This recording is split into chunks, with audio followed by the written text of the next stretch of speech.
friends, welcome to Chennai lunch. இன்னைக்கு நம்ம பார்க்க போறது ரொம்ப கிறிஸ்பியான இந்த பானிபூரி செய்யறது எப்படின்னு தான் பார்க்க போறோம். வாங்க வீடியோக்குள்ள போலாம். வீடியோக்குள்ள போறதுக்கு முன்னாடி ஒரு விடுகதையை பார்த்துடலாம். கீழே வரும் ஆனால் மேலே போகாது. அது என்ன? இந்த விடுகதைக்கு விடைய வீடியோக்கு நடுவுல சொல்றேன். வீடியோவை ஸ்கிப் பண்ணாம பாருங்க. ஒரு கப் ரவை எடுத்திருக்கேன். ஒரு கப்புக்கு 1/4 கப் அளவுக்கு மைதா எடுத்துக்கலாம். இது ஒரு 4 டீஸ்பூன் அளவுக்கு இருக்கும். இப்போது தேவையான அளவு உப்பு சேர்த்துட்டு நல்லா கலந்து விட்டுக்கோங்க.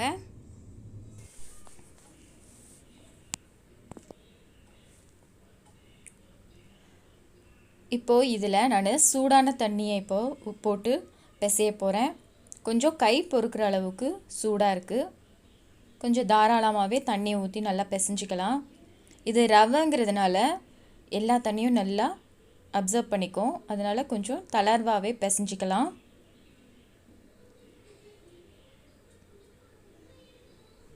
இந்த மாதிரி பாருங்கள், தண்ணி நிறைய இருக்கிற மாதிரி இருக்கும்.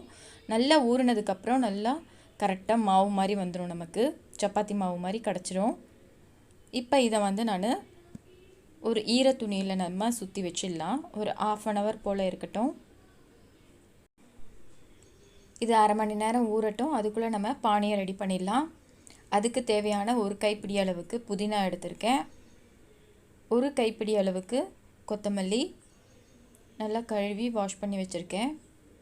அதோட ஒரே ஒரு பச்சை மிளகாய் போதும். ஒரு சின்ன துண்டு இஞ்சி. இப்போ எல்லாத்தையும் சேர்த்து மைய அரைச்சிக்கலாம். கொஞ்சமாக தண்ணி சேர்த்துக்கலாம். இதில் அரைப்படாதுங்கிறதுனால கொஞ்சமாக தண்ணி சேர்த்துக்கிறேன்.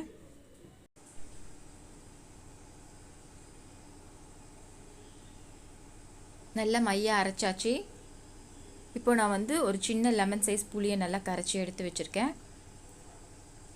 அதையும் சேர்த்து நம்ம வடிகட்டிக்கலாம். புளி தண்ணியும் சேர்த்து எல்லாத்தையும் சேர்த்து வடிகட்டிக்கலாம்.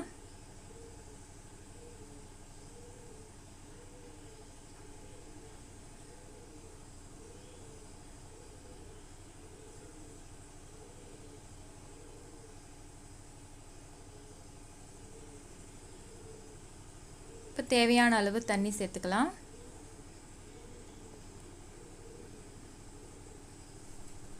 உப்பு தேவையான அளவு சேர்த்துக்கலாம். மிளகாய்த்தூள் 1/4 டீஸ்பூன் சேர்த்துக்கிறேன். சாட் மசாலா சேர்த்துக்கலாம் 1/4 டீஸ்பூன் அளவுக்கு. இப்போ இதுதான் பானி தண்ணி ரெடி ஆயிடுச்சு. இது ஒரு பக்கம் போல் இருக்கட்டும். அடுத்தது நம்ம உருளைக்கிழங்கு மசாலா ரெடி பண்ணிடலாம். அதுக்கு நான் 3 உருளைக்கிழங்கு, மீடியம் சைஸ் உருளைக்கிழங்கு வேக வச்சு தோல் உரித்து நல்லா மசிச்சு வச்சுக்கலாம். அதோட ஒரே ஒரு சின்ன வெங்காயம் நல்லா பொடிசாக கட் பண்ணி வச்சுருக்கேன். மிளகாய்த்தூள் 1/2 டீஸ்பூன் போட்டிருக்கேன். சாட் மசாலா, கொத்தமல்லி, தேவையான அளவு உப்பு சேர்த்து எல்லாத்தையும் நல்லா மிக்ஸ் பண்ணிக்கலாம். இப்போ ஸ்டஃபிங் ரெடி ஆயிடுச்சு. இப்போ பூரி ரெடி பண்ணிடலாம். நல்லா ஊறி இருக்கு பாருங்கள். 1/2 மணி நேரத்தில் தண்ணியெல்லாம் நல்லா அப்சர்வ் பண்ணியிருக்கு. இப்போது ஒரு 10 நிமிஷம் போல் கைவிடாமல் நல்லா பிசையணும். நல்லா பிசைஞ்சோம்னா நல்லா சாஃப்டாக இருக்கும் நமக்கு. அதனால் நல்லா பிசைஞ்சிட்டேன். நான் ஒரு 10 நிமிஷம் போல் நல்லா பிசைஞ்சிருக்கேன். இப்போ இதை 2 பாகமாக பிரிச்சுக்கலாம்.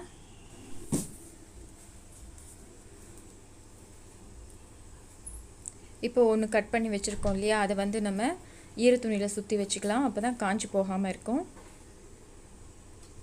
இப்போ சின்ன சின்ன உருண்டையாக உருட்டி நம்ம தேக்க ஆரம்பிச்சிடலாம். மைதா மாவை தூவி நல்லா மெல்லிசாக தேக்க ஆரம்பிச்சிடலாம். நம்ம நல்லா மெல்லிசாவே தேய்க்கலாம். அப்போ தான் நல்லா பூரி கிறிஸ்பியாக கிடைக்கும் நமக்கு. இப்போ பாருங்கள், நல்லா மெல்லிசாக தேய்ச்சிட்டேன். இந்த மாதிரி சின்ன மூடியோ இல்லைன்னா டப்பாவோ ஏதோ ஒன்று நமக்கு சின்ன சின்னதாக பூரி கிடைக்கும். இந்த மாதிரி கட் பண்ணி எடுத்துக்கலாம்.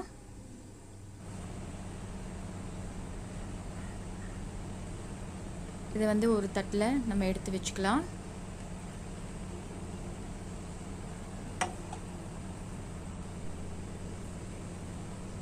பாருங்கள், இந்த மாதிரி மெல்லிசாக தேய்ச்சிக்கோங்க. இப்போ எல்லாத்தையும் நல்லா மெல்லிசாக தேய்ச்சி கட் பண்ணி எடுத்து வச்சுக்கலாம்.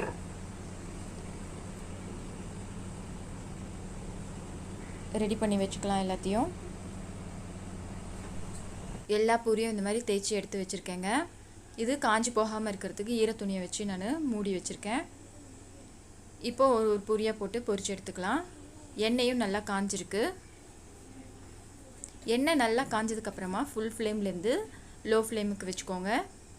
இப்போ ஒரு பூரியாக போட்டு எடுத்துக்கலாம். நல்லா மேலே எழும்பி வரும் பாருங்கள் எல்லாமே.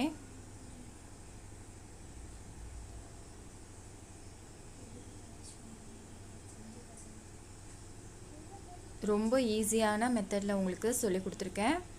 நீங்களும் ட்ரை பண்ணி பாருங்கள். ரொம்ப ஈஸியாக இருக்குங்க. இதுக்கு சோடா உப்பு தேவையில்லை. நம்ம சோடா உப்பு போடாமல் எப்படி பூரி நல்லா மேலே எழும்பி நல்லா புசு புசுன்னு வந்திருக்கு பாருங்கள். ஓகே, இப்போ விடுகதைக்கு விடை கண்டுபிடிச்சிட்டிங்களா? கீழே வரும் ஆனால் மேலே போகாது, அது என்ன அப்படின்னு கேட்டிருந்தேன் விடுகதை. அதற்கு விடை வந்து மழை தாங்க. ஓகே, இப்போ ரெசிபிக்குள்ளே போயிடலாம். இந்த மாதிரி நல்லா கலர் சேஞ்ச் ஆகிற வரைக்கும் நம்ம வெயிட் பண்ணலாங்க. அப்போ தான் நல்லா கிறிஸ்பியாக கிடைக்கும். நல்லா கலர் மாறிடுச்சு பாருங்கள். வெள்ளையாக இருக்கும்போதே நீங்கள் எடுத்துட்டிங்கன்னா நமுத்து போன மாதிரி இருக்கும்.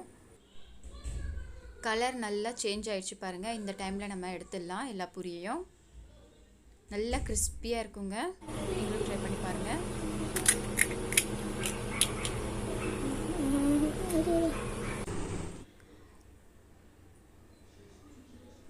ஓகே, இதே மாதிரி நீங்களும் ட்ரை பண்ணி பார்த்துட்டு எனக்கு கமெண்ட் சொல்லுங்கள். இதே மெத்தட் படி நீங்கள் ஃபாலோ பண்ணிங்கன்னா உங்களுக்கும் கிறிஸ்பியாக பானிபூரி கிடைக்குங்க.